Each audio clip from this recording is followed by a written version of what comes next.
दोस्तों, क्या आपने कभी सोचा है कि हमारी सबसे बड़ी परेशानियां कहां से आती हैं? नींद उड़ जाती है, मन हमेशा बेचैन रहता है, कभी लालच चैन नहीं लेने देता और कभी डर हमें दबोच लेता है। लेकिन क्या सच में इनका कोई हल है? भगवान बुद्ध की कहानियों में ऐसे जवाब छुपे हैं जो न सिर्फ उस दौर के इंसानों को बदलते थे बल्कि आज भी हमारे जीवन की उलझनों को खोल सकते हैं। गिद्ध का घमंड कैसे टूटा, राजा की नींद कैसे लौटी और एक खूंखार डाकू भीमसेन कैसे संत बन गया। इन कहानियों में वह चाबी छुपी है जो हमारे दिल की ताले खोल सकती है। अगर आप भी इन कहानियों से सीखकर अपने जीवन की परेशानी को शांति में बदलना चाहते हैं तो हमारे साथ जुड़े रहिए। घने जंगल के बीचों बीच एक विशाल वृक्ष खड़ा था। उसकी जड़ों में वर्षों का इतिहास सोया था और उसकी शाखाओं पर समय की अनगिनत ऋतुएं गुजर चुकी थी। उसी वृक्ष के ऊपर एक बूढ़ा गिद्ध रहता था। उसकी आंखों में थकान की परछाई थी, पंख भारी हो चुके थे और मन बेचैनी से भरा था। दिन भर वह उड़ता खोजता अपने भोजन की तलाश करता और जब शाम ढलती तो अपने घोंसले में लौट आता। लेकिन लौटने के बाद उसका शरीर तो थक जाता पर नींद उसकी पलकों तक नहीं पहुंचती। रात गहराती जाती, चांदनी पेड़ों की शाखाओं पर फैल जाती, हवा ठंडी होकर शाखाओं को हिलाती, लेकिन बूढ़ा गिद्ध करवटें बदलता रहता। उसकी आंखें आधी खुली आधी बंद होती, जैसे उसे डर हो कि अगर वह सो गया तो कुछ छिन ना जाए। उसका मन निरंतर भागता रहता था। कभी उसे चिंता होती कि कहीं उसका घोंसला टूट ना जाए, कभी डरता कि कहीं कोई शिकारी आकर उस पर हमला ना कर दे, कभी सोचता कि उसका कल का भोजन कहां से आएगा। यह डर और चिंता इतने गहरे हो गए थे कि नींद उसकी दुश्मन बन गई थी। हर रात वह थकाहारा शरीर लेकर आसमान की ओर देखता और सोचता कि क्या कभी ऐसा दिन आएगा जब वह चैन की नींद सो पाएगा। उसका जीवन लंबा था। उसने अनेक ऋतुएं देखी थी, अनेक अनुभवों से गुजरा था। लेकिन जैसे जैसे उम्र बढ़ी उसका मन और भी अधिक असुरक्षा से भर गया। एक दिन उसे खबर मिली कि पास के वन में महात्मा गौतम बुद्ध ठहरे हुए हैं। गिद्ध ने जंगल के जीवों से सुना था कि बुद्ध की उपस्थिति मात्र से वातावरण में शांति फैल जाती है। जो लोग उनसे मिलते हैं वे हल्के हो जाते हैं। उनकी चिंताएं जैसे उड़ जाती हैं। गिद्ध ने मन ही मन सोचा, शायद यही समय है जब मुझे अपनी समस्या का उत्तर मिल सकता है। अगर संसार में कोई मेरी बेचैनी समझ सकता है तो वह वही पुरुष हैं, जिनके पास पूरा जगत उत्तर खोजने आता है। अगले ही दिन सूरज ढलने के बाद जब जंगल की छाया लंबी हो गई और हवा में ठंडक घुल गई, गिद्ध ने अपने भारी पंख फैलाए और उड़ान भरी। वह धीरे धीरे उस स्थान की ओर बढ़ा जहां बुद्ध ठहरे हुए थे। उड़ते उड़ते उसका मन भी डर और आशा के बीच डोलता रहा। क्या बुद्ध उसकी समस्या को समझेंगे? क्या वे एक साधारण पक्षी से बात करेंगे? क्या वे उसकी चिंता को हल्का कर पाएंगे? यह सब सोचते हुए वह अंततः उस स्थान पर पहुंचा। वहां एक पुराने वृक्ष के नीचे बुद्ध शांत भाव से बैठे थे। उनके चारों ओर कुछ भिक्षु मौन ध्यान में लीन थे। वातावरण इतना निर्मल और शांत था कि जैसे समय थम गया हो। गिद्ध ने पहली बार महसूस किया कि हवा कितनी कोमल भी हो सकती है। उसकी आंखों के सामने बुद्ध का वह व्यक्तित्व था जिसका तेज सूर्य से भी उज्ज्वल और चांद से भी शीतल प्रतीत होता था। वह कांपते हुए नीचे उतरा और उनके चरणों के पास आकर विनम्रता से झुक गया। बुद्ध ने अपनी करुणामय दृष्टि उस पर डाली। उनकी आंखों में कोई प्रश्न नहीं था, कोई आश्चर्य नहीं था, बस एक गहरी समझ थी। गिद्ध ने धीमी आवाज में कहा, हे प्रभु, मैं वर्षों से शांति से नहीं सो पा रहा हूं। मेरा शरीर थक कर टूट जाता है, लेकिन नींद मुझसे रूठ चुकी है। हर रात विचारों का तूफान मुझे जगाए रखता है। मैं डरता हूं कि अगर मैं आंखें बंद करूं तो मेरा अस्तित्व ही खतरे में पड़ जाएगा। कृपया मुझे बताइए, मैं चैन से कैसे सो सकता हूं? बुद्ध मुस्कुराए। उनकी मुस्कान किसी दवा की तरह थी जो भीतर तक उतर जाती है। उन्होंने धीरे से कहा, वत्स, नींद शरीर की नहीं, मन की अवस्था है। जब मन शांत होता है तो शरीर स्वयं विश्राम में चला जाता है, लेकिन जब मन बेचैन होता है तब शरीर चाहे कितना ही थका हो उसे नींद नहीं आती। गिद्ध ध्यान से सुन रहा था, उसकी आंखें नम हो गई थी। बुद्ध ने आगे कहा, तुम्हारा सबसे बड़ा भय तुम्हारे अपने विचार हैं। तुम सोचते हो कि यदि तुम सो गए तो सब कुछ खो दोगे, लेकिन क्या तुमने कभी सोचा है कि छोटे से छोटे पक्षी, नन्ही सी चिड़िया भी गहरी नींद सो जाती हैं? वे इतनी कमजोर होती हैं, फिर भी उन्हें भरोसा होता है कि जीवन उनका साथ देगा। बुद्ध ने पास में बैठी एक नन्ही चिड़िया की ओर इशारा किया। वह छोटी चिड़िया बड़ी निश्चिंतता से पंख समेटे सो रही थी। बुद्ध बोले, देखो, यह चिड़िया कल की चिंता नहीं करती, वह इस क्षण में जीती है।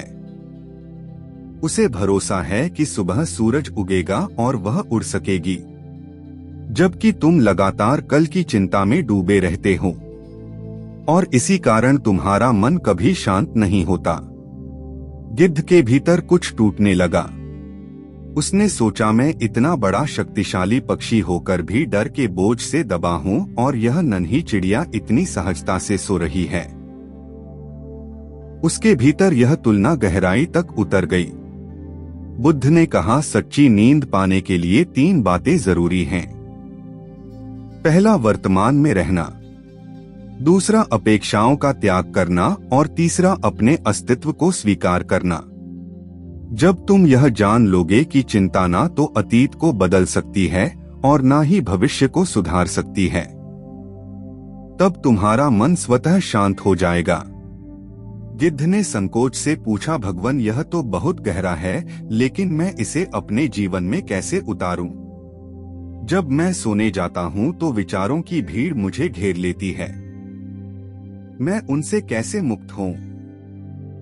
बुद्ध ने सहज स्वर में उत्तर दिया, एक प्रयोग करो। जब भी तुम सोने जाओ, अपने पंख समेटो और गहरी सांस लो। अपनी सांसों पर ध्यान दो। विचार आएंगे, उन्हें रोकना मत। उन्हें बादलों की तरह आते जाते देखो। जब तुम उन्हें पकड़ने की कोशिश नहीं करोगे, तब वे स्वयं शांत हो जाएंगे। धीरे धीरे तुम्हारा मन हल्का होने लगेगा और नींद तुम्हें ढूंढती हुई आएगी। गिद्ध की आंखों में पहली बार आशा की चमक आई। उसे लगा जैसे उसके भीतर का बोझ कुछ हल्का हो गया हो। उसने प्रणाम किया और मन ही मन सोचा, आज मैं वही करूंगा जो प्रभु ने कहा है। मैं अपने विचारों को पकड़ने की कोशिश नहीं करूंगा, मैं बस सांसों को देखूंगा। उस रात जब वह अपने घोंसले में लौटा, उसने पहली बार अपने पंख समेटे और गहरी सांस ली। विचार आए, बीते कल की यादें, आने वाले कल की चिंता, शिकारी का डर। लेकिन इस बार उसने उन्हें पकड़ने की कोशिश नहीं की। वह उन्हें बादलों की तरह आता जाता देखता रहा। धीरे धीरे उसका मन शांत होने लगा। उसकी पलकों पर भारीपन आया और वह पहली बार वर्षों बाद गहरी नींद में डूब गया। सुबह जब उसकी आंख खुली तो उसका शरीर हल्का था और मन नया सा लग रहा था। वह उड़कर फिर से बुद्ध के पास पहुंचा। उसके चेहरे पर चमक थी और आवाज में कृतज्ञता। उसने झुककर कहा, हे महात्मा, आपकी बातों ने मेरा जीवन बदल दिया। मैंने पहली बार चैन की नींद सोई है। अब मैं जान गया हूं कि सच्ची शांति बाहर नहीं भीतर से आती है। बुद्ध ने मुस्कुराते हुए कहा, वत्स, यही जीवन का सत्य है। जब मन शांत होता है तो नींद अपने आप उतर आती है, और जब आत्मा शांति में होती है तो भय और चिंता का कोई स्थान नहीं रहता। अब जाओ और इस ज्ञान को अपने साथियों तक पहुंचाओ। गिद्ध ने सिर झुका लिया। उस क्षण उसने निश्चय किया कि वह अब अपनी बाकी की उम्र इस शिक्षा को जीकर और दूसरों को बताकर बिताएगा। गिद्ध के जीवन में उस रात एक ऐसा परिवर्तन आया जिसे वह स्वयं भी पूरी तरह समझ नहीं पा रहा था। वर्षों की थकान जैसे मिट गई हो। उसकी उड़ान में फिर से ऊर्जा आ गई थी। जब वह पंख फैलाकर आकाश में उड़ता तो उसे लगता जैसे वह कोई नया जन्म पा चुका है। पहले जहां हर पैर, हर झाड़ी उसे डर का कारण लगते थे, वहीं अब वे सब उसे अपने साथी दिखाई देते। उसकी आंखों में चमक थी और मन में एक ऐसी शांति जिसे वह वर्षों से तरस रहा था। गिद्ध ने महसूस किया कि बुद्ध से मिली शिक्षा केवल नींद तक सीमित नहीं है, बल्कि जीवन जीने का तरीका बदल देती है। वह सोचने लगा, यदि यह सीख अपने साथियों को बताऊं तो शायद वे भी चैन पा सकें। मैं अकेला ही क्यों इस ज्ञान का सुख पाऊं, यह तो सबके लिए है। यही विचार उसके भीतर एक संकल्प बन गया। उसने सबसे पहले अपने परिवार से शुरुआत की। उसका एक घोंसला दूर पहाड़ी की चट्टान पर था, जहां उसके बच्चे और साथी रहते थे। वे सब उसे देखकर चकित थे, क्योंकि लंबे समय से उन्होंने उसे इस तरह प्रसन्न और हल्का नहीं देखा था। उसने उन्हें बुलाया और कहा, मेरे प्रियजनों, मैंने कल रात कुछ ऐसा अनुभव किया है जो जीवन भर नहीं भूला जा सकता। मैं तुमसे वह साझा करना चाहता हूँ। फिर उसने विस्तार से बुद्ध से हुई मुलाकात और उनकी शिक्षाओं को सुनाया। उसके बच्चे विस्मय से सुनते रहे। उसकी संगिनी की आंखों में भी आश्चर्य था। वे सब सोचते थे कि यह बूढ़ा गिद्ध धीरे धीरे थकान से हार जाएगा, लेकिन आज वह पहले से कहीं अधिक जीवंत दिखाई दे रहा था। उसकी संगिनी ने पूछा, क्या वास्तव में इतना सरल है यह सब? बस सांसों पर ध्यान देना और विचारों को रोकने की कोशिश ना करना। गिद्ध ने मुस्कुरा कर कहा, हाँ, सरल है, पर हमें कठिन लगता है, क्योंकि हमने खुद को जटिल बना लिया है। हम सोचते रहते हैं कि नींद कोई वस्तु है जिसे पकड़ना पड़ेगा, लेकिन नींद तो आती है जब हम पकड़ना छोड़ देते हैं। यह शिक्षा सुनकर उसका परिवार प्रभावित हुआ और उन्होंने भी इसे अपनाने का निश्चय किया। उस रात पूरे घोंसले में एक अलग सी शांति थी। बच्चे जल्दी सो गए। उसकी संगिनी ने भी गहरी नींद ली। गिद्ध के हृदय में आनंद उमड़ पड़ा। उसे लगा जैसे बुद्ध की वाणी उसके भीतर बह रही है। लेकिन कहानी यहीं समाप्त नहीं होती। जब जंगल के अन्य पक्षियों ने देखा कि यह बूढ़ा गिद्ध पहले से अधिक स्वस्थ और प्रसन्न है, तो वे भी कारण जानने के लिए उसके पास आए। पहले तो उन्हें विश्वास नहीं हुआ कि मात्र सांसों पर ध्यान देने और विचारों को स्वीकार करने से इतना बड़ा परिवर्तन आ सकता है। लेकिन जब उन्होंने उसके परिवार में भी वही परिवर्तन देखा तो वे चुप ना रह सके। एक दिन जंगल की खुली जगह पर कई पक्षी इकट्ठे हुए। कौवे, तोते, चिड़ियाओं, यहाँ तक कि कुछ छोटे उल्लू भी वहां थे। सभी ने गिद्ध से कहा, तुमने ऐसा क्या किया कि तुम्हारा जीवन बदल गया? हम सब भी रातों को परेशान रहते हैं। कुछ को भोजन की चिंता सताती है, कुछ को शिकारी का डर और कुछ को भविष्य की अनिश्चितता। हमें भी वह उपाय बताओ जिससे हमें भी राहत मिले। गिद्ध ने उनकी ओर देखा। उसकी आंखों में बुद्ध की करुणा झलक रही थी। उसने शांत स्वर में कहा, भाइयों, मैंने कुछ नहीं किया। मैंने बस अपने विचारों से लड़ना बंद कर दिया। मैंने बुद्ध के शब्दों को याद रखा। विचार बादलों की तरह है, उन्हें रोकना नहीं है, बस गुजरते देखना है। मैंने यही किया और धीरे धीरे मेरा मन शांत हो गया। फिर उसने उन्हें एक अभ्यास कराया। उसने कहा, सब अपनी आंखें बंद करो, अपने पंख समेटो और गहरी सांस लो। अब जब विचार आए तो उन्हें पकड़ने की कोशिश मत करो, बस देखो और उन्हें गुजर जाने दो। उस खुले मैदान में एक अजीब सी निस्तब्धता छा गई। पक्षियों ने पहली बार महसूस किया कि मौन में भी संगीत है। कुछ ने तो उसी क्षण हल्कापन महसूस किया। उस रात जंगल के कई पक्षियों ने पहली बार चैन की नींद सोई। सुबह जब सूरज उगा तो पूरा जंगल जैसे नई ऊर्जा से भर गया। पक्षियों के गीत अधिक मधुर थे, उनकी उड़ान अधिक सदी हुई थी। गिद्ध के मन में गहरी तृप्ति थी। उसने सोचा, यह सब बुद्ध की देन है। उन्होंने मुझे शांति दी और अब यह शांति पूरे जंगल में फैल रही है। लेकिन जैसे जैसे शिक्षा फैलने लगी वैसे वैसे एक और समस्या सामने आई। जंगल का राजा, एक शक्तिशाली उल्लू, इस परिवर्तन को देखकर असहज होने लगा। वह वर्षों से पक्षियों को डराकर शासन करता था। रात को जब वे नींद में डरते रहते थे तो वह उन पर अपनी धाक जमाता था। लेकिन अब वे डरते नहीं थे, वे सहज हो रहे थे। उसका अधिकार कम होता जा रहा था। एक रात उल्लू गिद्ध के पास आया। उसकी आवाज कठोर थी। तुम क्या कर रहे हो बूढ़े गिद्ध? तुम सबको शांत करके मेरे अधिकार को चुनौती दे रहे हो। यह जंगल मेरी सत्ता के अधीन है।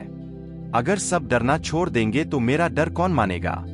गिद्ध ने उसे शांत स्वर में उत्तर दिया, भाई, मैं किसी की सत्ता छीनने नहीं आया। मैं बस वही साझा कर रहा हूं जो मुझे मिला। यह भय का नहीं, शांति का मार्ग है। जब सब शांत होंगे तो जंगल और भी सुरक्षित होगा। लेकिन उल्लू यह सुनकर और क्रोधित हो गया। उसने धमकी दी, अगर तुमने यह सब बंद नहीं किया तो मैं तुम्हारा घोंसला तोड़ दूंगा और तुम्हें नींद का स्वाद कभी नहीं लेने दूंगा। उस रात गिद्ध के मन में फिर डर ने सिर उठाया। लेकिन इस बार उसने बुद्ध की वाणी याद की। विचार बादलों की तरह है। उसने अपने भीतर उठते डर को भी एक विचार की तरह देखा और धीरे धीरे उसे गुजर जाने दिया। परिणाम यह हुआ कि वह पहले की तरह बेचैन नहीं हुआ। उल्टा उसे यह एहसास हुआ कि डर भी उसी का हिस्सा है और जब तक वह उसे स्वीकार नहीं करेगा तब तक शांति अधूरी रहेगी। सुबह होते ही उसने निर्णय लिया कि वह फिर से बुद्ध के पास जाएगा। उसे लगा कि यह शिक्षा अब केवल नींद तक सीमित नहीं रही बल्कि सत्ता, भय और स्वतंत्रता से भी जुड़ गई है। शायद बुद्ध ही बता सकते हैं कि इस चुनौती का सामना कैसे किया जाए। गिद्ध ने उड़ान भरी और लंबी दूरी तय करते हुए उस स्थान पहुंचा जहां बुद्ध ठहरे थे। इस बार वह अकेला नहीं था। उसके साथ कई अन्य पक्षी भी थे जो अपनी शंकाओं और डर को लेकर मार्गदर्शन चाहते थे। जब वे बुद्ध के चरणों में पहुंचे तो वातावरण में एक और भी गहरी शांति थी। गिद्ध ने झुककर कहा, प्रभु, आपने जो शिक्षा दी उससे हम सबको शांति मिली। लेकिन अब कुछ ऐसे हैं जो इस परिवर्तन से असंतुष्ट हैं। वे हमें धमकाते हैं, कहते हैं कि अगर हम शांत हुए तो उनका अधिकार समाप्त हो जाएगा। कृपया बताइए, हम इस विरोध का सामना कैसे करें? बुद्ध ने उनकी ओर देखा। उनकी आंखों में करुणा और गहरी समझ थी। उन्होंने कहा, वत्स, यह संसार का नियम है। जहां प्रकाश फैलता है वहां अंधकार बेचैन हो उठता है। जब लोग शांति में जीना सीखते हैं तो जो भय पर आधारित सत्ता रखते हैं वे असुरक्षित हो जाते हैं। लेकिन याद रखो, भय केवल तब तक टिकता है जब तक लोग उसे मानते हैं। जब तुमने अपने भीतर शांति पा ली है तो कोई भी तुम्हें वास्तव में डरा नहीं सकता। गिद्ध और उसके साथी यह तो उसका भय स्वयं कम होने लगता है। वह जितना उन्हें डराने की कोशिश करता वे उतना ही शांत रहते। अंततः उल्लू ने समझ लिया कि उसका डर अब किसी काम का नहीं रहा। धीरे धीरे उसने भी उस परिवर्तन को स्वीकार कर लिया और शांत होकर रहने लगा। गिद्ध ने महसूस किया कि यह परिवर्तन केवल उसकी व्यक्तिगत समस्या का समाधान नहीं था, बल्कि पूरे जंगल की तकदीर बदल चुका था। अब पक्षी रातों को चैन की नींद सोते, सुबह मधुर गीत गाते और दिन को निर्भय होकर जीते। शांति की यह धारा फैलती चली गई, यहाँ तक कि दूर दूर के जीव भी इसके बारे में सुनने लगे। एक दिन गिद्ध ने सोचा कि उसे फिर से बुद्ध के पास जाकर कृतज्ञता प्रकट करनी चाहिए। वह कुछ अन्य पक्षियों और जानवरों के साथ बुद्ध के पास पहुंचा। उन्होंने उनके चरणों में झुककर कहा, प्रभु, आपकी शिक्षा ने हमारे जीवन में वह रोशनी भर दी है जो हमने कभी सोची भी नहीं। आपने हमें सिखाया कि नींद पाने के लिए, डर मिटाने के लिए और जीवन जीने के लिए हमें बाहर कुछ खोजने की जरूरत नहीं बल्कि अपने भीतर उतरना है। बुद्ध ने करुणा भरी दृष्टि से उनकी ओर देखा और कहा, वत्सों, याद रखो, जो ज्ञान तुम्हें मिला है वह सिर्फ तुम्हारे लिए नहीं है, उसे दूसरों तक पहुंचाना ही तुम्हारा कर्तव्य है। जैसे दीपक से दीपक जलता है वैसे ही शांति भी एक से दूसरे तक पहुंचती है। अगर तुमने इस शांति को अपने तक ही सीमित रखा तो यह मुरझा जाएगी, लेकिन अगर तुमने इसे दूसरों तक फैलाया तो यह पूरे जगत को आलोकित कर देगी।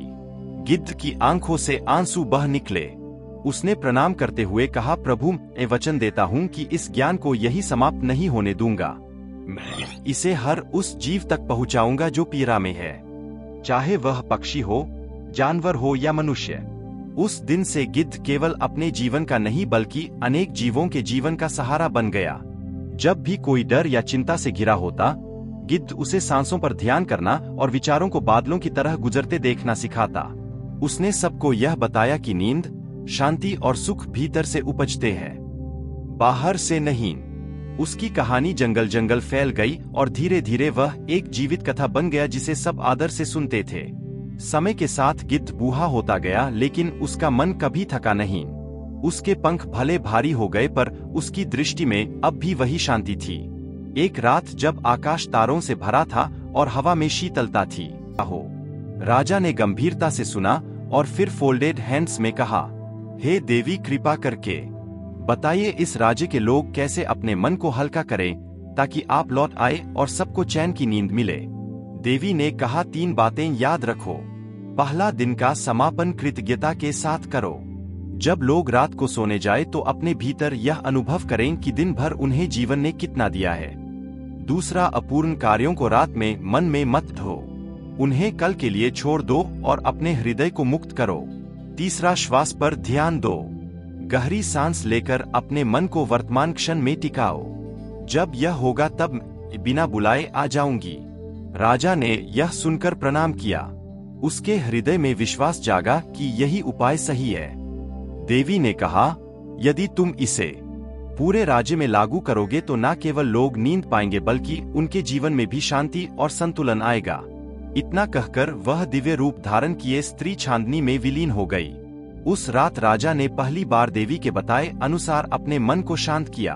उसने सोचा, आज का दिन जैसा था वैसा ही अच्छा था, कल की चिंता कल के लिए छोड़ता हूँ। उसने अपनी सांसों पर ध्यान दिया और कुछ ही देर में उसकी आंखें भारी हो गई। वर्षों बाद उसने गहरी नींद का अनुभव किया। सुबह जब वह उठा तो उसका मन प्रसन्न था और शरीर हल्का। उसने तुरंत आदेश दिया कि पूरे राज्य में यह संदेश फैलाया जाए, रात को सोने से पहले हर व्यक्ति अपने दिन को कृतज्ञता से याद करें, अपूर्ण कार्यों को छोड़ दें और अपनी श्वास पर ध्यान लगाएं। धीरे धीरे यह बात पूरे नगर में फैल गई। लोग पहले हंसते भी थे कि क्या इतनी साधारण बातें नींद ला सकती है, लेकिन जब उन्होंने राजा को स्वयं प्रसन्न और स्वस्थ देखा तो उन्होंने भी प्रयास किया। अगले कुछ दिनों में ही स्थिति बदलने लगी। किसान, व्यापारी, सैनिक सबने अनुभव किया कि अब उन्हें नींद आने लगी है। बच्चों की किलकारियां लौट आई, स्त्रियां सुकून से सोने लगी और नगर का वातावरण फिर से जीवन से भर गया। राजा सोमेश ने जब नींद की देवी से प्राप्त उपदेश को अपनाया और उसके अनुसार जीवन जीना शुरू किया तो उसके भीतर अजीब सी स्थिरता आने लगी। पहले जहां वह राजकाज के बोझ से दबा हुआ महसूस करता था, वहीं अब उसका मन हल्का लगने लगा। रात को सोने से पहले जब वह दिन भर की बातों को याद करता तो उनमें अच्छाइयों पर ध्यान देता और अपूर्ण कार्यों को अगले दिन के लिए छोड़ देता। धीरे धीरे उसकी आदत ही बदल गई। इस परिवर्तन का असर पूरे महल पर पड़ा। रानी, जो लंबे समय से लोग उनकी चालों में नहीं फंसेंगे, उन्होंने राजा से कहा, महाराज, यह तो अच्छा है कि लोग प्रसन्न हैं, लेकिन यदि सब अपनी चिंताएं छोड़ देंगे तो राज्य के कामकाज में रिलाई आ जाएगी। हमें चाहिए कि लोग थोड़ी चिंता करें ताकि वे अधिक मेहनत करें। राजा ने उनकी बात सुनी और शांत स्वर में उत्तर दिया, चिंता और जिम्मेदारी में अंतर है। चिंता से मन भारी होता है और जिम्मेदारी से मन मजबूत। जब लोग चैन की नींद लेंगे तो वे सुबह और अधिक ताकत से काम करेंगे। इसलिए यह शिक्षा राज्य की उन्नति में बाधा नहीं बल्कि सहायक बनेगी। मंत्रियों के पास इसका कोई उत्तर नहीं था। धीरे धीरे इस शिक्षा की चर्चा दूर दूर तक फैलने लगी। पड़ोसी राज्यों से व्यापारी जब अवंती आते तो वे यहाँ के लोगों की स्फूर्ति देखकर अचंभित रह जाते।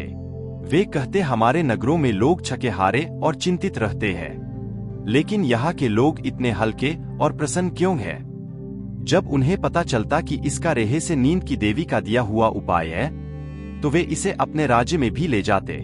इस तरह नींद और शांति की यह ज्योति फैलने लगी। परंतु परिवर्तन कभी भी सभी को समान रूप से स्वीकार्य नहीं होता। कुछ लोग इस बात से परेशान हो उठे कि नींद और संतोष की शिक्षा से उनके पुराने व्यापार कम हो रहे हैं। वैद्य जो नींद की दवाइयां बेचते थे, उनका धंधा मंदा पड़ गया। कुछ तांत्रिक और ज्योतिषी जो भय दिखाकर पूजा पाठ करवाते थे, उनका महत्व कम हो गया। वे सब आपस में मिले और षड्यंत्र रचने लगे कि राजा को इस मार्ग से हटाया जाए। एक रात जब राजा नगर भ्रमण पर निकला तो उन लोगों ने अफवाह फैला दी कि नींद की देवी केवल राजा के पक्ष में है, प्रजा के नहीं। वे कहने लगे, देखो पहले तो नींद सबको नहीं आती थी, अब अगर राजा के पास देवी आती है तो शायद वे केवल महल में ही वास करती है, आम लोग तो वैसे ही रहेंगे। यह सुनकर कुछ लोग विचलित हुए। राजा ने जब यह सुना तो वह चिंतित हो गया। उसने सोचा यदि लोग इस पर विश्वास करने लगेंगे तो सबका विश्वास टूट जाएगा। उसी रात उसने प्रार्थना की, हे नींद की देवी, कृपया प्रकट होकर मुझे मार्ग दिखाइए। रात के तीसरे प्रहर में वह दिव्य स्वर फिर सुनाई दिया। देवी प्रकट हुई और बोली, राजन, दूसरों के शब्दों से मत टिको, सच्चाई को अनुभव से सिद्ध होने दो। लोगों को कहो कि वे स्वयं इस मार्ग को अपनाएं और उसका परिणाम देखें। अनुभव से बड़ा कोई प्रमाण नहीं। राजा ने अगले दिन दरबार में सबको बुलाया और कहा, मैं किसी पर यह उपाय थोपता नहीं, लेकिन जो भी इसे अपनाएगा वह स्वयं जान लेगा कि यह कितना लाभकारी है। यदि तुम्हें संदेह है तो एक सप्ताह इसे आजमाओ और फिर अपने हृदय से पूछो कि अंतर पड़ा या नहीं। लोगों ने ऐसा ही किया। एक सप्ताह बाद अधिकांश लोगों ने देखा कि वह अधिक प्रसन्न और स्वस्थ है। उनकी थकान कम हो गई है, मन हल्का हो गया है। तब उन्हें एहसास हुआ कि यह शिक्षा केवल राजा या महल तक सीमित नहीं है, बल्कि सबके लिए समान है। यह देखकर राजा सोमेश का विश्वास और भी गहरा हो गया। उसे समझ आया कि नींद की देवी की शिक्षा केवल नींद तक सीमित नहीं, बल्कि जीवन जीने की कला है। यह सिखाती है कि कृतज्ञता, स्वीकृति और वर्तमान में जीना ही असली सुख का मार्ग है। समय बीतता गया और अवंती राज्य में एक नया अध्याय शुरू हो चुका था। जहां पहले लोग रात भर करवटें बदलते थे, वहां अब गलियों और चौपालों में सन्नाटा छाया रहता। घरों से केवल मधुर श्वासों की ध्वनि आती। बच्चों की नींद गहरी और शांत थी। बुजुर्गों का चेहरा चमकने लगा था और युवाओं में परिश्रम की नई ऊर्जा आ गई थी। ऐसा लगता था जैसे पूरा राज्य किसी अलौकिक आशीर्वाद से भर गया हो। लेकिन जीवन हमेशा सीधी राह पर नहीं चलता। जैसे ही शांति स्थापित हुई, पड़ोसी राज्यों की निगाहें अवंती पर टिक गई। वे सोचने लगे कि इतना सुखी और जागृत राज्य हमारी शक्ति के लिए चुनौती बन सकता है। एक राजा जिसका नाम विराज था, उसने अपने मंत्रियों से कहा, अवंती अब बहुत उन्नत हो चुका है। यदि इसकी समृद्धि बढ़ी तो लोग हमारी भूमि की ओर ध्यान नहीं देंगे। हमें इसे कमजोर करना होगा। उसने जासूसों को भेजा और खबर मिली कि अवंती की समृद्धि का रहस्य लोगों का संतुलित और शांत जीवन है। विराज ने सोचा कि यदि मैं वहां असंतोष फैला दूं तो उनकी शक्ति कम हो जाएगी। उसने अपने गुप्तचर नगर घुमाकर यह प्रचार करना शुरू किया कि नींद की देवी केवल अवंती के महल में वास करती है। प्रजा का लाभ केवल दिखावा है, असली सुख राजा और उसके परिवार तक सीमित है। धीरे धीरे कुछ लोग इन बातों से प्रभावित होने लगे। उनके भीतर शंका उठी, लेकिन इस बार राजा सोमेश चुप नहीं रहा। उसने प्रजा को महल के आंगन में एकत्र किया और कहा, प्रियजनों, यह सत्य है कि नींद की देवी प्रकट होकर मुझे शिक्षा दी, परंतु वह शिक्षा केवल मेरे लिए नहीं थी, वह आप सबके लिए थी। आज मैं आप सबको आमंत्रित करता हूँ कि हम सब मिलकर देवी को अपने अनुभव से पुकारे।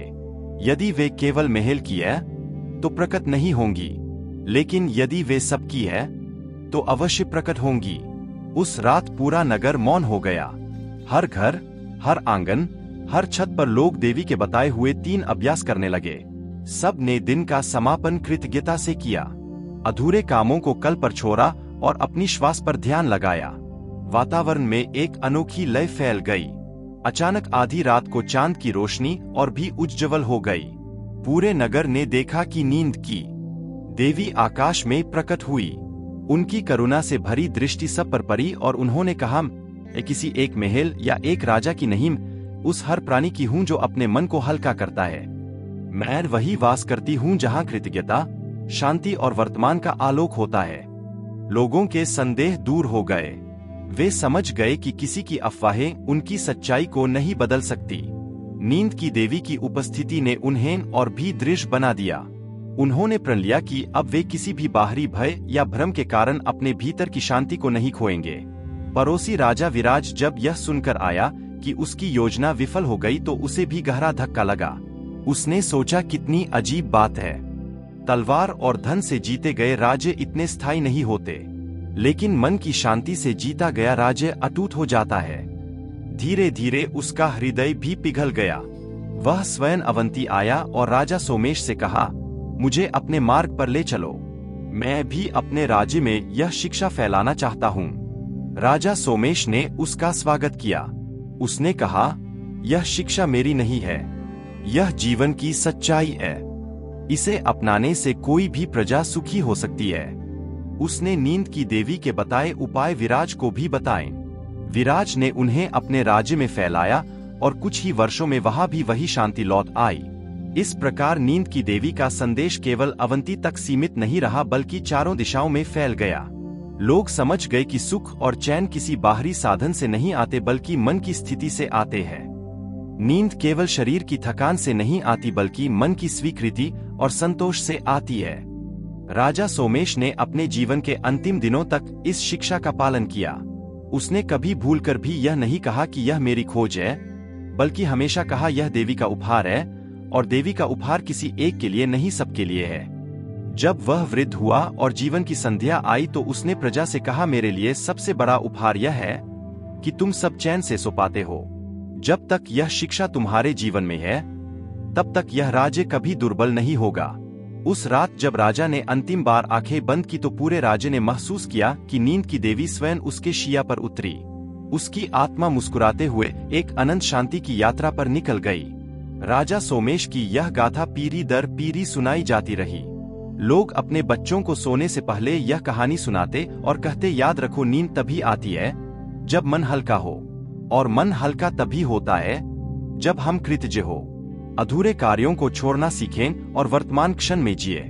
इस कहानी की सच्ची शिक्षा यही है कि सुख सुविधाएं कितनी भी हो, यदि मन अशांत है तो नींद नहीं आएगी, लेकिन यदि मन संतुलित है तो साधारण से बिस्तर पर भी नींद दिव्य वरदान की तरह उतरती है।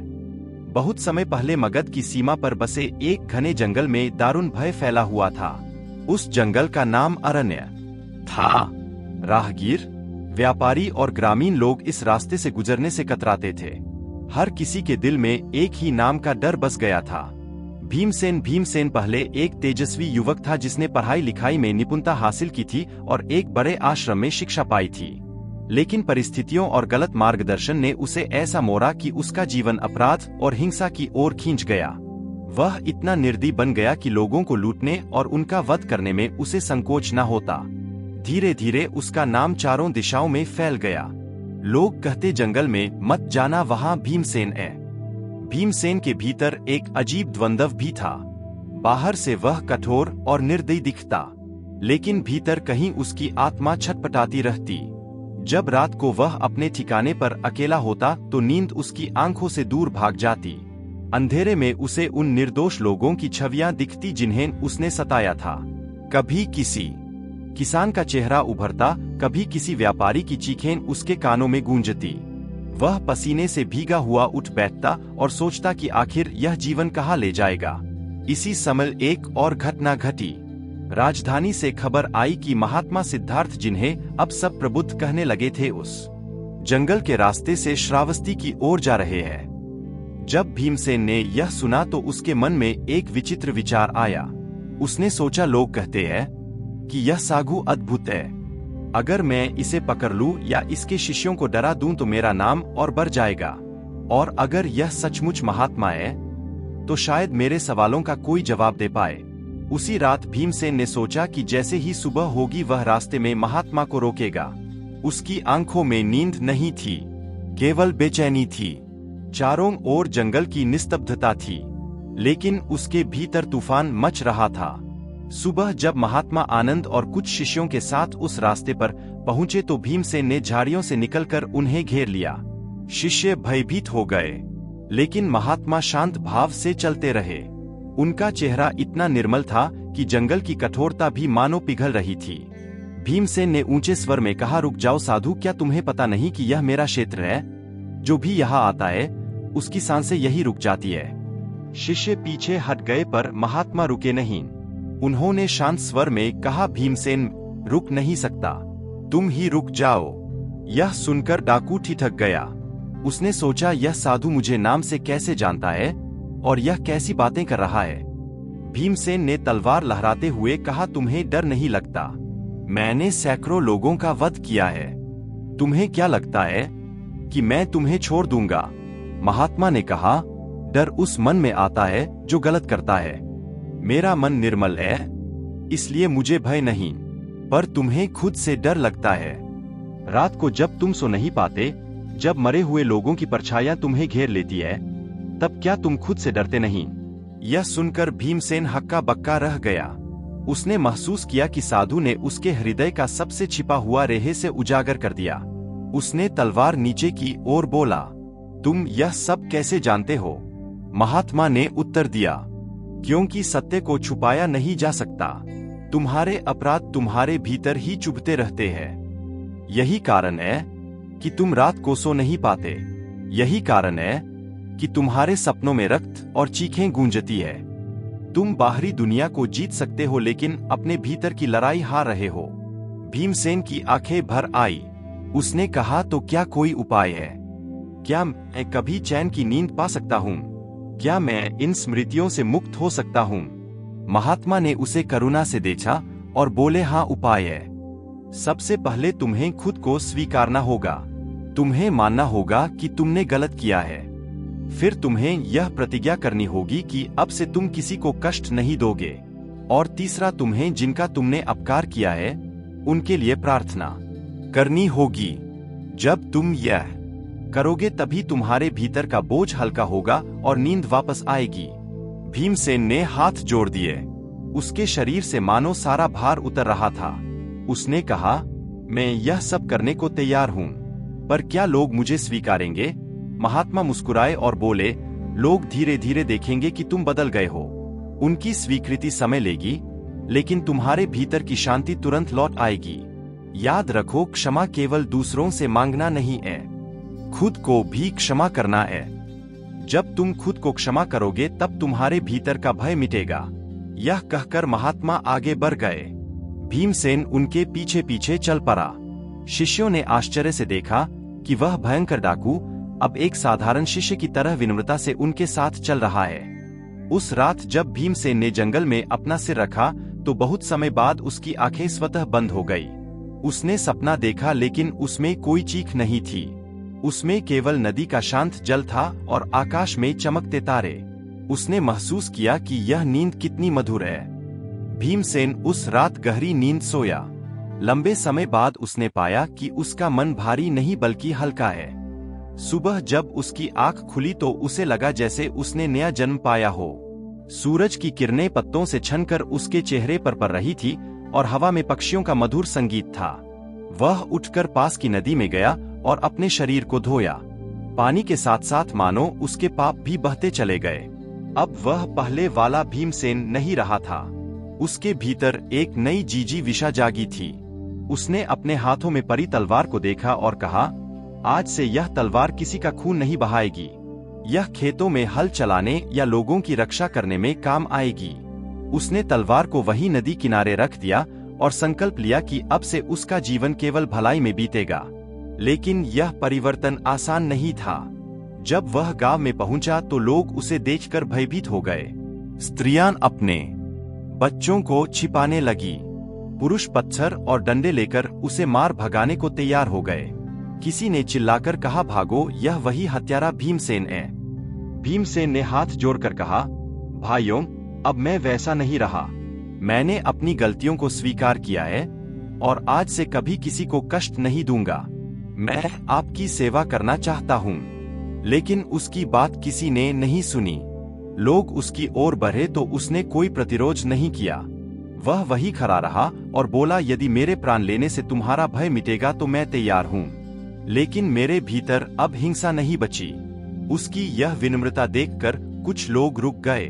उन्हें लगा कि उसकी आंखों में सच्चाई है, परंतु अधिकांश लोग अभी भी आश्वस्त नहीं थे। उन्होंने कहा, शब्दों से कुछ नहीं होता, कर्म से सिद्ध करना होगा। यह सुनकर भीमसेन ने निर्णय लिया कि वह अपने कर्मों से ही विश्वास अर्जित करेगा। उसने गांव के कामों में हाथ बटाना शुरू किया। कभी वह कुएं से पानी खींचता, कभी किसी गरीब के खेत में हल चलाता, कभी बीमारों की सेवा करता। लोग धीरे धीरे देख रहे थे कि यह वही निर्दयी डाकू है, लेकिन अब उसके व्यवहार में करुणा और नम्रता है। रात को जब वह अपने झोपड़े में लौटता तो पहले वाली बेचैनी नहीं होती। महात्मा की बात याद करके वह दिन भर के कार्यों के लिए कृतज्ञता प्रकट करता और जिनका उसने अपकार किया था उनके लिए प्रार्थना करता। धीरे धीरे उसके सपने बदलने लगे। अब उसमें रक्त और हिंसा की जगह खेतों की हरियाली, बच्चों की हंसी और निर्मल आकाश होता। फिर एक दिन महात्मा आनंद अपने शिष्यों के साथ उस गांव में पहुंचे। उन्होंने देखा कि लोग पहले की तरह भयभीत नहीं है। गांव के मुखिया ने महात्मा से कहा, गुरुजी, यह बड़ा आश्चर्य है। यह वही भीमसेन अब हमारे साथ काम करता है और हमारी सेवा करता है। पहले हम सोचते थे कि यह नाटक कर रहा है, पर अब लगता है कि यह सचमुच बदल गया है। महात्मा ने मुस्कुराकर कहा, मनुष्य के भीतर जो बीज बोया जाता है वही फलता है। भीमसेन के भीतर करुणा का बीज बो दिया गया है। अब यह हिंसा के वृक्ष से अलग होकर शांति के वृक्ष में बदल गया है। भीमसेन उनके चरणों में गिर पड़ा और बोला, गुरुदेव, मैंने पहली बार जीवन में चैन की नींद पाई है। अब मुझे समझ आया है कि नींद केवल थकान मिटाने का साधन नहीं बल्कि आत्मा की शांति का आईना है। जब मन भारी होता है तो नींद भी शत्रु बन जाती है, और जब मन हल्का होता है तो नींद सबसे प्यारा मित्र बन जाती है। महात्मा ने उसे आशीर्वाद दिया और कहा, याद रखो, यह मार्ग लंबा है। अतीत बार बार तुम्हें खींचेगा, तुम्हें सजग रहना होगा। हर दिन यह संकल्प दोहराना कि मैं किसी को कष्ट नहीं दूंगा। यही तुम्हारा साधना पथ है। भीमसेन ने यह मार्ग अपनाया। उसने गांव-गांव घूमकर लोगों को अपने अनुभव सुनाए। उसने कहा, मैंने बहुतों का खून किया पर उसका परिणाम यही हुआ कि रात को नींद उड़ गई। मैं भले ही सोने की कोशिश करता, परंतु डर और अपराध बोध ने मुझे जगाए रखा, और जब मैंने क्षमा मांगी, जब मैंने भलाई का मार्ग अपनाया, तभी नींद लौटी। लोग उसकी बातें सुनकर प्रभावित होने लगे।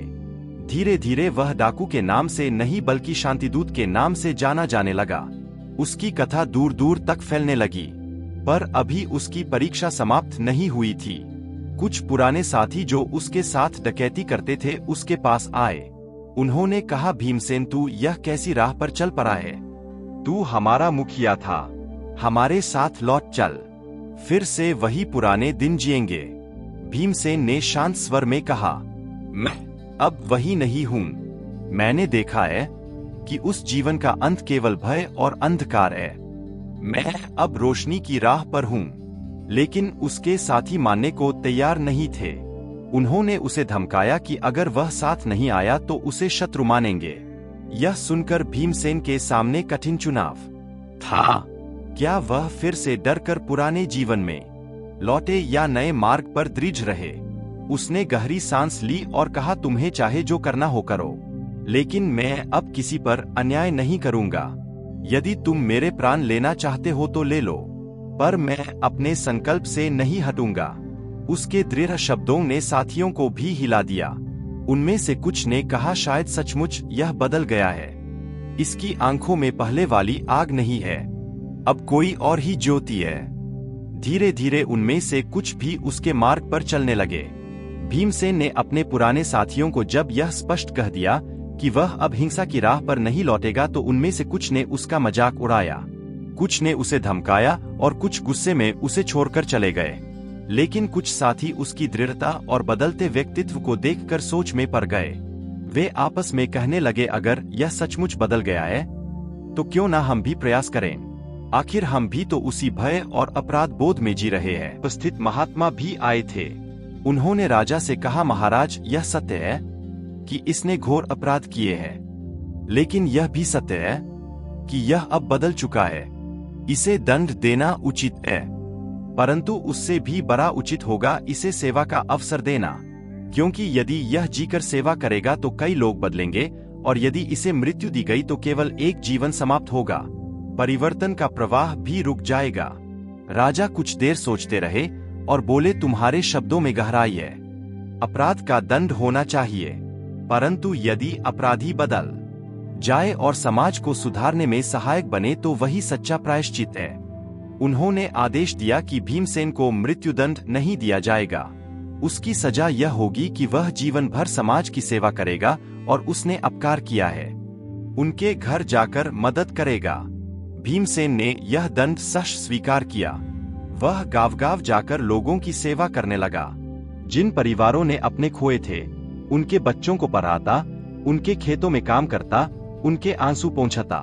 शुरुआत में लोग उसे तिरस्कार से देखते थे, लेकिन जब उन्होंने उसकी निरंतर सेवा देखी तो धीरे धीरे उनके दिल भी पिघलने लगे। वर्षों बीत गए। भीमसेन अब बूढ़ा हो चला था, लेकिन उसके चेहरे पर शांति की चमक थी। वह रात को जब सोता तो गहरी और मधुर नींद आती। उसे कभी भी वे पुराने दुस्वप्न नहीं आते। उसकी आत्मा अब हल्की हो चुकी थी। वह अक्सर कहता, मेरे जीवन की सबसे बड़ी शिक्षा यही है कि अपराध और हिंसा से कोई सुख नहीं मिलता, केवल सेवा और करुणा से आत्मा को शांति मिलती है। पहले मैं लूटकर धन लाता था, पर नींद छिन जाती थी। अब मैं दूसरों को देकर सुख देता हूँ और बदले में मुझे अमूल्य शांति मिलती है। उसकी कहानी पूरे प्रदेश में फैल गई। लोग अपने बच्चों को यह कथा सुनाते और कहते, देखो यह वही भीमसेन है जिसने हिंसा का जीवन चुना था, लेकिन बाद में साधना और सेवा का मार्ग अपनाया। यदि वह बदल सकता है तो कोई भी बदल सकता है। यह सब मिलकर आपकी आत्मा को धीरे धीरे छका देते हैं। यह कहानी सिर्फ रवि या श्रुति की नहीं है, बल्कि हम सबकी हो सकती है। लेकिन जो बदलाव लाता है वह है सोच की दिशा, और आज की यह यात्रा उसी दिशा को छूती है। रवि एक साधारण युवक था, लेकिन उसके अंदर एक खालीपन था। उसकी आत्मा कुछ खोज रही थी, एक ऐसी शांति जो रोजमर्रा की भागदौड़ में खो गई थी। हर सुबह वह बिना सोचे समझे काम पर निकल जाता और शाम को थका हुआ लौटता। उसकी जिंदगी बाहर से साधारण थी, लेकिन अंदर उसकी चेतना बिखरी हुई थी। एक दिन एक वीडियो ने उसका जीवन बदल दिया। उस वीडियो की पहली लाइन थी, हमारी सोच ही हमारी दुनिया बनाती है। और यहीं से रवि की यात्रा शुरू हुई। उसने सीखा कि जब हम सुबह उठते हैं और पहले ही विचार में थकावट, बोरियत, गुस्सा या डर को पकड़ लेते हैं, तो वह हमारी दिनचर्या की ऊर्जा बन जाती है। उसने महसूस किया कि कुछ लोग और बातें हमारी ऊर्जा को चुपचाप चुरा लेती है, और हम सोचते हैं कि दोस्त बाहर है। असल में हम अपनी ऊर्जा की रक्षा करना भूल जाते हैं। रवि को याद आया उसका ऑफिस का साथी जो हमेशा शिकायत करता था और उससे मिलने पर उसे अजीब थकावट महसूस होती थी। अब उसे समझ में आया कि यह सिर्फ बातें नहीं थी, बल्कि उसकी ऊर्जा की चोरी थी। रवि ने उस दिन से खुद को सुबह सकारात्मक संकल्प देने की आदत डाली। उसने अपने पहले विचार को अपने दिन का रक्षक बना लिया। अब वह हर सुबह कहता, मैं शांत आत्मा हूँ, ऊर्जा से भरा हूँ, आज का दिन मेरे लिए एक अवसर है। उसने देखा कि उसकी सोच धीरे धीरे उसकी दुनिया को बदल रही है। पहले जो घर भी बच्चों को प्रेरित करती थी, उसी रात उसे पार्क में एक बूढ़ी औरत मिली जो रोज शांति से योग करती थी। श्रुति ने पूछ लिया, आप इतनी शांत और खुश कैसे रहती है? उस औरत का जवाब उसके जीवन को बदलने वाला था। बेटी, मैं रोज अपने मन को नहलाती हूँ। जैसे हम अपने शरीर को साफ करते हैं, वैसे ही हमें अपने मन को भी सकारात्मक विचारों से भरना चाहिए, नहीं तो बाहरी दुनिया की नकारात्मक हमारी चेतना को प्रभावित कर देती है। उस दिन से श्रुति ने अपने फोन को छोड़कर दिन की शुरुआत खुद से बात करके करने का फैसला किया। उसने नकारात्मक संकल्प अपने डायरी में लिखना शुरू किया। उसने सीखा कि प्रतिक्रिया देने से बेहतर है प्रतिक्रिया करना। जब कोई बच्चा सराव करता है तो वह मुस्कुराते हुए कहती, चलो अब अपनी ऊर्जा पढ़ाई में लगाते हैं, और बच्चा खुद ब खुद शांत हो जाता। अब वह दूसरों से पहले खुद को संभालती थी। उसका कमरा एक छोटे से मेडिटेशन सेंटर में बदल गया था, जहां दीवारों पर महात्मा बुद्ध की एक प्रेरणादायक पंक्ति टंगी हुई थी, protect your energy, your peace is your power. धीरे धीरे उसके क्लास के बच्चे भी बदलने लगे। अब वे उससे डरते नहीं थे बल्कि उससे जुड़ने लगे। एक दिन वही बच्चा जिसे श्रुति ने पहले डांटा था उसके पास आया और बोला, मैम, अब आपसे डर नहीं लगता, बात करने का मन करता है। श्रुति की आंखों में आंसू आ गए। उसने बच्चे को गले लगाया और कहा, अब मैं खुद से नहीं लड़ती, इसलिए अब मुझ में डर नहीं है, सिर्फ शांति है। रवि और श्रुति की कहानियां हमें एक ही सीख देती है, पहले खुद को देखो फिर दुनिया को बदलने की कोशिश करो। हर सुबह की पहली सोच आपके दिन को निर्धारित करती है। अगर वह सोच डर, गुस्से, थकान या तनाव से भरी है तो पूरा दिन वैसे ही गुजरेगा। लेकिन अगर सुबह की शुरुआत में शक्ति हूँ, मैं शांति हूँ, मैं प्रेम हूँ, तो कोई भी स्थिति, कोई भी व्यक्ति आपकी ऊर्जा को नहीं चुरा सकता। आपने कभी सोचा है कि जो थकावट आप महसूस करते हैं वह शरीर की नहीं बल्कि सोच की थकावट होती है। जब सोच थक जाती है तो जीवन बोझी लगने लगता है। इसलिए अगली बार जब सुबह अलार्म बजे तो सिर्फ आंखें नहीं, सोच भी जगाएं और खुद से कहें, आज मेरी ऊर्जा मेरी अपनी है, कोई इसे छीन नहीं सकता। यही बदलाव की शुरुआत है और यही असली यात्रा है। यह कहानी है धवल नाम के एक ऐसे इंसान की जो गरीब है लेकिन दिल से अमीर। एक दिन उसकी पत्नी चल बसती है और उसके सामने रह जाती है सिर्फ 2 छोटे छोटे बच्चे और एक वादा कि वह दूसरी शादी नहीं करेगा। बच्चों के लिए माँ और पिता दोनों बनेगा।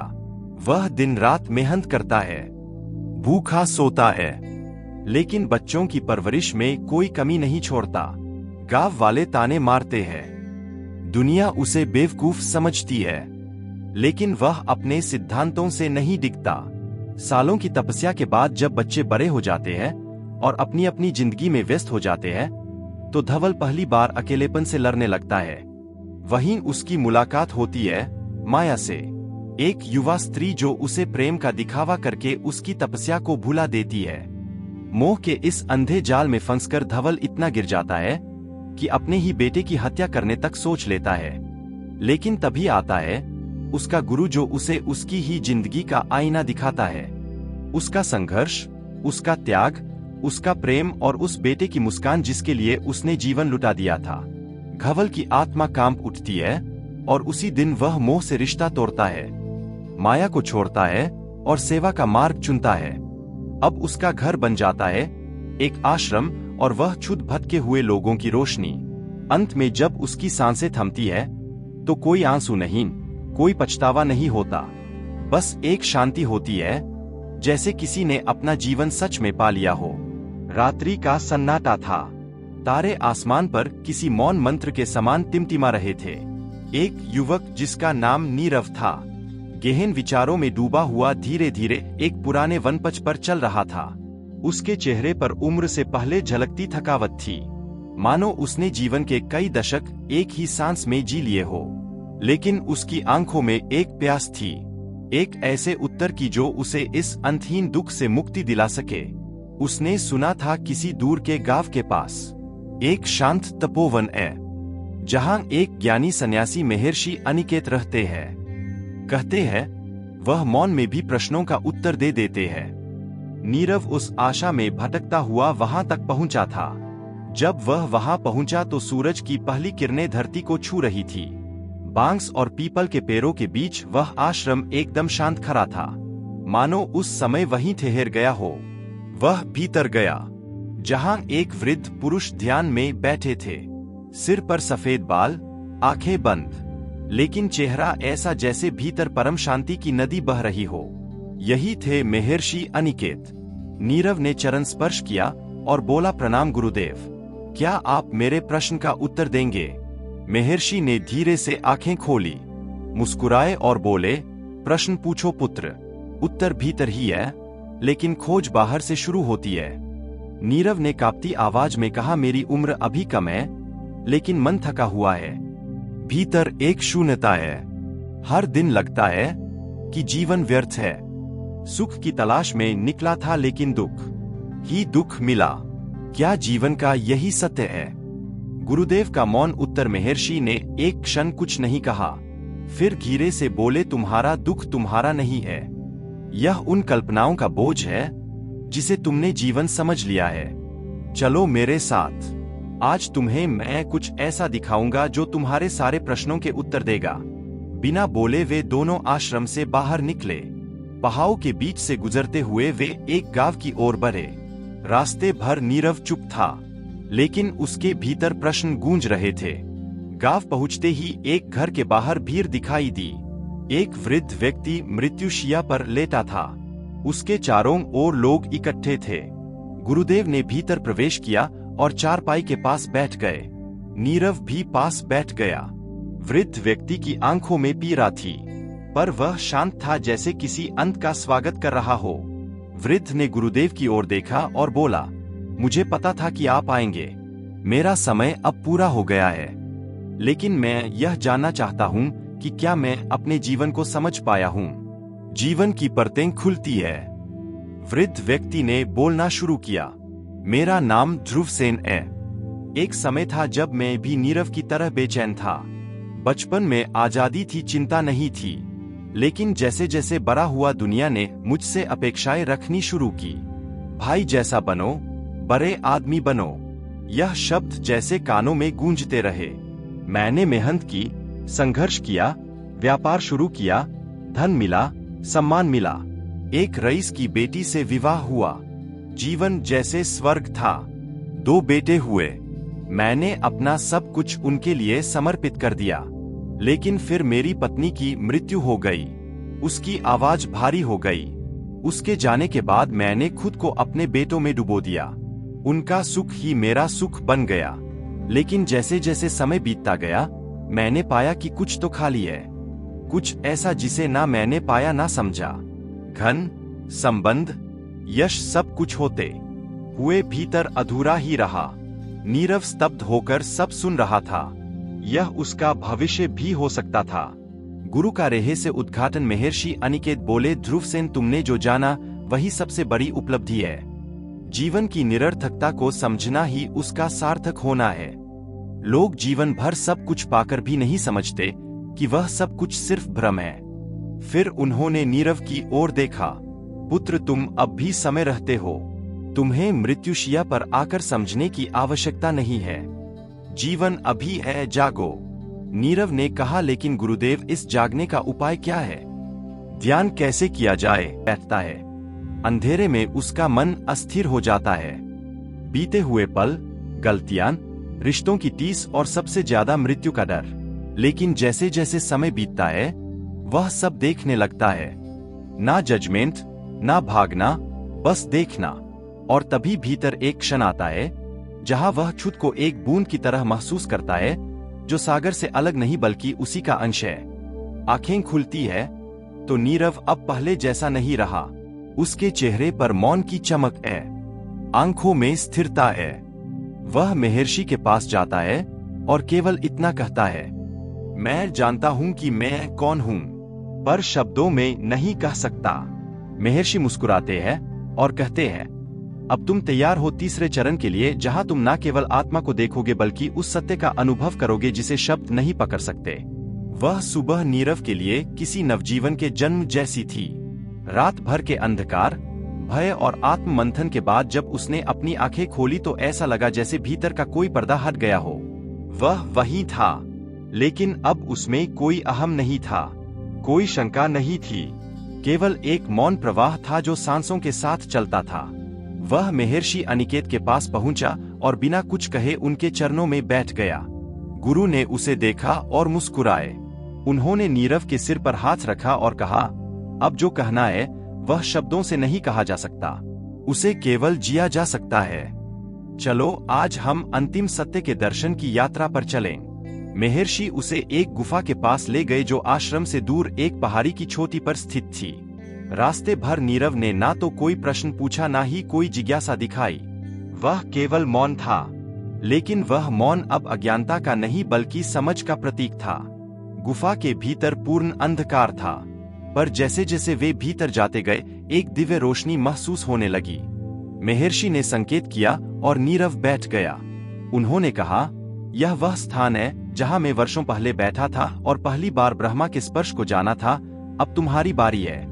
किसी साधना या कल्पना की आवश्यकता नहीं, बस मौन में बैठो और जो उठे उसे देखो, बिना पकड़े बिना भागे। नीरव बैठा, आंखें बंद की और जैसे ही उसने भीतर झांकना शुरू किया, कुछ पल के लिए अंधकार फिर से उमड़ पड़ा, लेकिन अब वह डरा नहीं, वह रुक गया। उसने देखा और धीरे धीरे विचारों की गति धीमी हुई, स्मृतियां शांत हुई और भीतर एक खाली मैदान जैसा अनुभव हुआ, जहाँ कुछ नहीं था पर सब कुछ था। और फिर एक क्षण आया जब अनुभव हुआ कि मैं भी एक विचार है, एक पहचान जो सिर्फ स्मृतियों और समाज के दिए नामों से बनी है।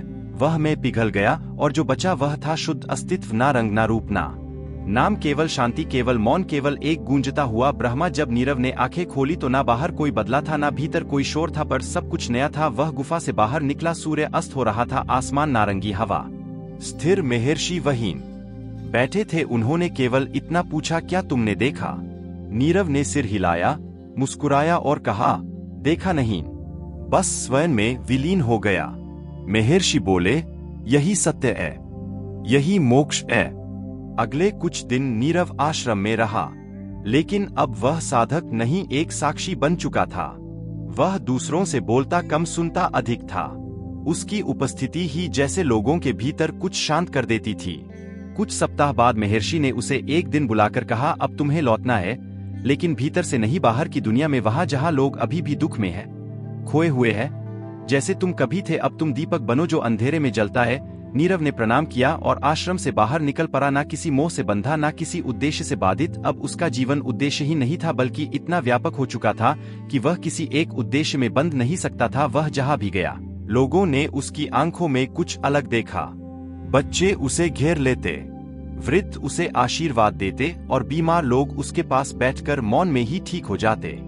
वह किसी को उपदेश नहीं देता था, बस मौन में बैठ जाता और उसी मौन में लोग खुद को पा लेते थे। कई वर्षों बाद जब वह स्वयं वृद्ध हो चला था और एक पुराने पेड़ के नीचे बैठा था, तब एक युवक उसके पास आया, जिसकी आंखों में वही बेचैनी थी जो कभी नीरव की थी। युवक ने कहा, क्या आप मुझे सिखा सकते हैं कि ध्यान कैसे किया जाए, जीवन में शांति कैसे पाई जाए? नीरव मुस्कुराया और वही उत्तर दिया जो कभी उसे मिला था, ध्यान कोई तकनीक नहीं है, यह तो बस अभी में जीने की कला है। अपनी सांसों को महसूस करो, विचारों को देखो और जीवन को वैसे ही बहने दो जैसे यह है। तुम तब ध्यान में होगे जब तुम कुछ पाने की इच्छा भी छोड़ दोगे।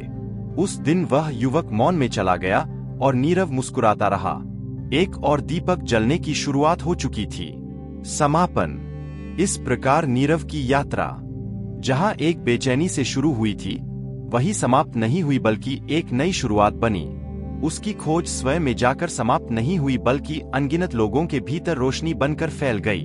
यही जीवन का वह मोड़ था जहां दुख समाप्त नहीं हुआ, पर दुख से डरना बंद हो गया। मृत्यु आई लेकिन उसे देखकर कोई कांपा नहीं, क्योंकि जब जीवन पूरी जागरूकता से जिया जाता है तब मृत्यु केवल एक द्वार बन जाती है। अगली यात्रा, वह 2 रोटियों के लिए घर से निकल पड़ा। गांव में हर दरवाजे पर गया लेकिन कहीं से कुछ नहीं मिला। लोग अब अपने अपने दुखों में इतने उलझ चुके थे कि किसी और की भूख दिखाई ही नहीं देती थी। शाम होने को आई पर धवल के हाथ खाली थे। वह थककर एक चबूतरे पर बैठा था।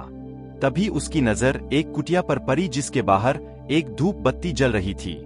भीतर से भजन की ध्वनि आ रही थी। वह धीरे धीरे भीतर गया।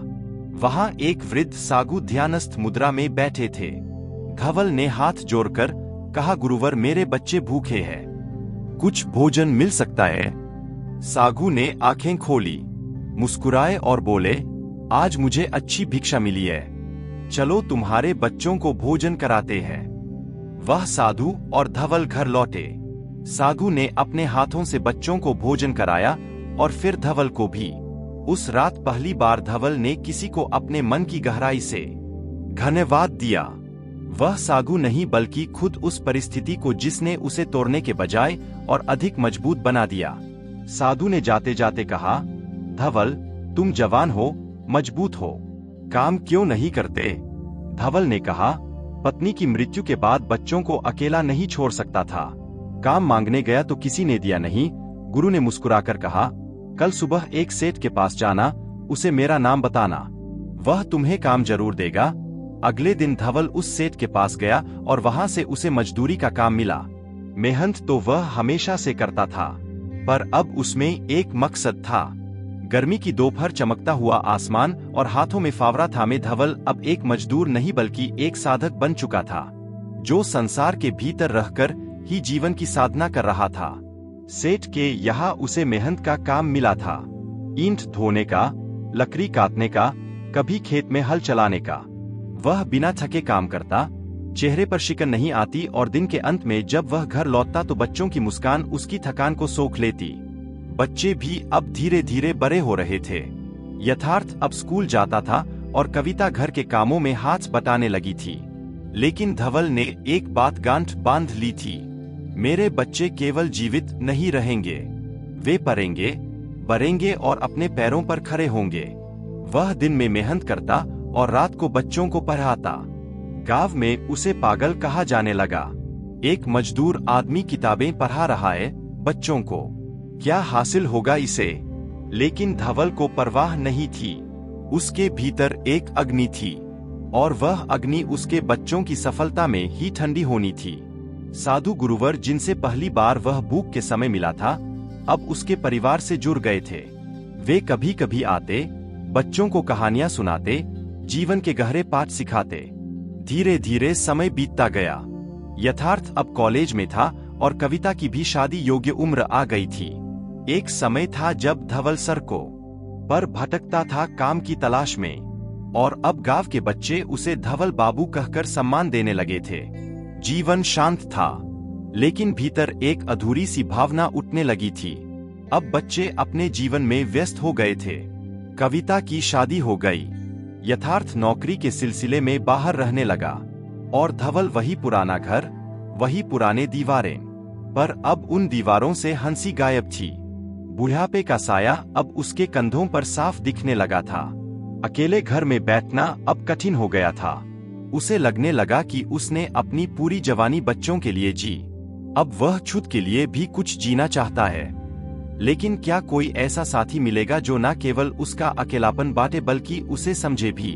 उसी समय एक पुराना परिचित जो शहर से लौटकर गांव आया था, धवल से मिलने पहुंचा। उसने धवल की स्थिति देखी और कहा, भाई, अब तो बच्चे अपने अपने जीवन में हैं, तुम क्यों अकेले बैठे हो? दूसरी शादी क्यों नहीं कर लेते? कोई अच्छी सी महिला तुम्हारे साथ रहेगी, सेवा करेगी, प्यार देगी, अकेलेपन का इलाज है यह। शुरुआत में धवल हंस दिया, लेकिन धीरे धीरे विचार उसके मन में घर करने लगे। वर्षों की तपस्या ने उसे कठोर बना दिया था, लेकिन अब वह मन थोड़ा नरम पड़ने लगा था। कुछ दिनों बाद उस परिचित ने उसे एक महिला से मिलवाया। नाम था माया। वह जवान थी, सुंदर भी थी और बातों में मोहक। धवल पहले तो संकोच करता रहा, लेकिन धीरे धीरे वह माया के प्रेम में डूबने लगा। वह बातें करती, उसकी तारीफ करती और धवल को लगता कहीं तो है कोई जो मेरी भावनाएं समझता है। गांव में बातें फैलने लगी। कुछ ने समझाया, कुछ ने ताना मारा और कुछ ने चुपचाप तमाशा देखा। गुरुवर भी जब आए और उन्हें यह सब जान हुआ तो उन्होंने धवल को बुलाया और कहा, धवल, तुमने जीवन में जो साधना की है उसका यह अंत नहीं होना चाहिए। यह मोह तुम्हें अंधा कर देगा।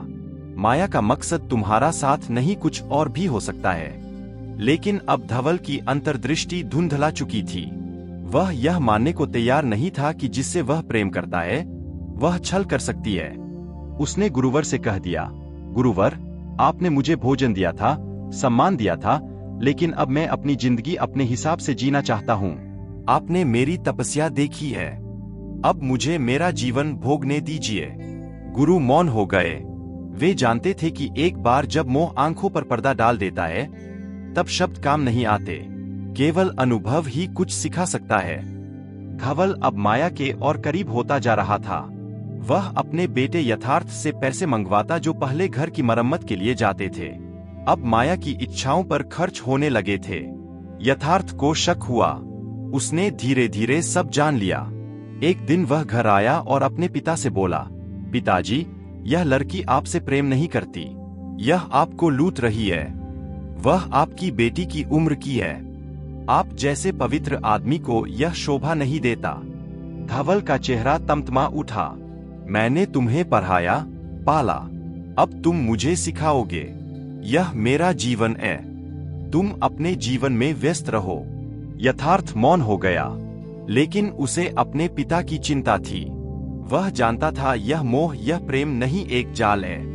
माया के मोह में फंसे धवल का जीवन अब उस पच पर बढ़ रहा था जहां से लौटना आसान नहीं था। वह व्यक्ति जिसने अपनी पूरी जिंदगी तपस्या में बिताई थी, आज माया की हंसी उसके स्पर्श और मीठे वचनों में डूब चुका था। उसकी अंतर्दृष्टि जो वर्षों की साधना से जागी थी, अब पूरी तरह धुंधला गई थी। वह अब हर उस सलाह को नजरअंदाज करने लगा था जो उसके और माया के रिश्ते पर सवाल उठाए। यहाँ तक कि उसका पुत्र यथार्थ और गुरुवर भी उसकी चेतना को जोड़ नहीं पा रहे थे। धवल अब अपने खर्चों के लिए यथार्थ से और अधिक धन मांगने लगा। पहले वह कहता था बेटा घर की मरम्मत करनी है, फिर कहा बीमार हूँ दवा चाहिए, पर असल में वह सब माया की ख्वाहिशों पर खर्च होता जा रहा था। महंगे वस्त्र, गहने, नगर की सैर और उपहार, वह सब कुछ जो माया मांगती धवल उसे देता गया। एक दिन यथार्थ घर आया। उसने देखा अब घर वैसा नहीं रहा जैसा पहले था। दीवारों पर माया की तस्वीरें थी, अलमारी में उसके लिए खरीदे गए नए वस्त्र और जेवर। उसने पिता से पूछा, पिताजी आप इतना खर्च क्यों कर रहे हैं? यह सब किसके लिए है? और आप अब पहले जैसे नहीं रहे। धवल ने गुस्से में कहा, क्या तुम अब मुझे हिसाब लोगे? क्या मैंने तुम्हें इसलिए बड़ा किया था कि तुम मेरे निर्णयों पर सवाल उठाओ? यह मेरा जीवन है, मेरा धन है, मैं जैसे चाहूं वैसे जीऊंगा। यथार्थ मौन हो गया, परंतु उसका मन घबरा गया था। उसे माया पर शक था। उसी रात वह माया के बारे में पता लगाने निकला और जो कुछ जाना वह उसके पैरों तले जमीन खिसका देने जैसा था। माया एक चालाक स्त्री थी जिसने पहले भी कई वृद्ध पुरुषों को प्रेम जाल में फंसाकर लूटा था। अगले दिन यथार्थ ने अपने पिता से एक बार फिर बात करने की कोशिश की, लेकिन इस बार धवल का पारा 7वें आसमान पर था। वह चिल्लाया, तू मेरा अपमान कर रहा है, मेरे जीवन में दखल मत दे। मैं अब माया से विवाह करूंगा और तू मुझे रोक नहीं सकता। यथार्थ ने विनम्रता से कहा, पिताजी अगर आप शादी करना चाहते हैं तो किसी आपकी उम्र की समझदार महिला से करें, मैं उसकी व्यवस्था कर दूंगा। पर माया सही नहीं है, वह आपको एक टूट चुका पिता, गांव के ताने और फिर वही गुरुवर जो पहली बार उसे और उसके बच्चों को भोजन देते हैं। तपस्या, संघर्ष, आंसू, दिन रात की मेहनत, वह सब जो धवल ने अपने बच्चों के लिए किया था, सब उसकी आंखों के सामने दौड़ने लगे। फिर गुरु बोले, देख कैसे तूने बिना किसी स्वार्थ के अपने बेटे को पाल पस कर बड़ा किया। तू ही उसका पहला शिक्षक था, तू ही उसकी मां और पिता दोनों, और अब तू उसी बेटे के प्राण लेने चला है। धवल की रूह कांप उठी। उसने आंखें खोली और फूट फूट कर रोने लगा। गुरुवर अंधा हो गया था, आपने मेरी आंखें खोल दी, मैं कैसे इतना गिर गया। गुरु ने कहा, वासना जब मन पर पर्दा डालती है तो बुद्धि मौन हो जाती है। तूने अपनी अंतर्दृष्टि खो दी थी, लेकिन अब तू जाग चुका है। धवल ने तलवार वही छोड़ दी और माया से सारे संबंध तोड़कर वापस घर लौट आया। उसने अपने पुत्र से माफी मांगी। यथार्थ ने उसे गले लगाया। बेटी कविता भी आई और तीनों ने एक दूसरे को गले लगाकर आंसुओं में वह दूरी बहा दी जो मोह ने पैदा की थी। गांव के उस पुराने कच्चे घर में अब फिर से जीवन लौट आया था। धवल जिसने मृत्यु और मोह की सीमा तक खुद को खो दिया था, अब पुनः जागृत हो चुका था। उसका चेहरा पहले की तरह चमकदार नहीं था, लेकिन अब उसमें एक नयापन था, विनम्रता, शांति और गहराई। उस रात के बाद वह बहुत देर तक रोता रहा था अपने किए पाप के लिए, उस विचार के लिए भी जो कभी उसके मन में आया अपने ही बेटे को मार डालने का। अगले दिन सुबह जब सूरज की पहली किरण खिड़की से आई, धवल ने तय कर लिया कि अब उसका शेष जीवन प्रायश्चित और सेवा में ही बीतेगा। उसने सबसे पहले गांव के लोगों से क्षमा मांगी जिनका विश्वास उसने माया जैसे भ्रम में आकर तोड़ा था। कई लोगों ने उसे अपनाया, कईयों ने ताने मारे, लेकिन धवल अब स्थिर था। वह जानता था कि जो कुछ वह कर रहा है वह केवल अपनी आत्मा को मुक्त करने के लिए कर रहा है। गुरुवर जब अगली बार आए तो धवल उनके चरणों में गिर पड़ा। गुरुवर, उसने कहा, मैंने जीवन में जो कुछ सीखा है वह आपकी कृपा है। अब मैं चाहता हूं कि आप मुझे अंतिम शिक्षा दें ताकि अपने जीवन का अंतिम भाग सही मार्ग पर चला सकूं। गुरु ने मुस्कुराकर कहा, धवल, जीवन केवल भोग और मोह से नहीं चलता, लेकिन त्याग भी तब तक अधूरा है जब तक वह सेवा में ना बदले। अगर तू सच में मुक्त होना चाहता है तो सेवा कर, दूसरों के अंधकार को प्रकाश दे। उस दिन से धवल ने गांव में एक छोटी सी कुटिया बनाई जहां वह दिन भर बच्चों को पढ़ाता, बूढ़ों की सेवा करता और गांव में जो कोई दुखी होता उसका मनोबल बढ़ाता। धीरे धीरे उसकी कुटिया धवल आश्रम के नाम से प्रसिद्ध हो गई। कविता और उसका पति भी गांव में रहने आ गए और धवल की सेवा में हाथ बटाने लगे। यथार्थ भी महीने में एक बार आता और पिता के साथ कुछ दिन बिता कर जाता, लेकिन धवल अब किसी रिश्ते का मोह नहीं रखता था। उसने सभी को प्रेम दिया पर अपेक्षा करना छोड़ दिया था। एक दिन गांव में एक युवक आया, दुखी टूटा हुआ और आत्महत्या के कगार पर। धवल ने उसे अपने पास बिठाया, उसकी बात सुनी और फिर अपनी कहानी सुनाई। बिना किसी गर्व, केवल सच्चाई के साथ युवक रोने लगा। फिर मुस्कुराया और बोला, बाबा, आपने मेरी जान बचा ली, अब मैं भी लोगों के लिए कुछ करना चाहता हूँ। वह दिन धवल के जीवन का सबसे बड़ा दिन था। वह जान चुका था कि उसका जीवन अब केवल उसका नहीं रहा, वह अब एक प्रेरणा बन चुका है। वर्षों की तपस्या, मोह, पतन और प्रायश्चित सब मिलकर उसे उस स्थान पर ले आए थे जहां एक आत्मा पूर्ण होती है। बुढ़ापे में जब उसका शरीर जवाब देने लगा तो उसने गुरुवर को बुलवाया। गुरुवर आए, उसे देखा और बोले, धवल, तू अब पूर्ण है, ना तुझ में कुछ जोड़ना शेष है।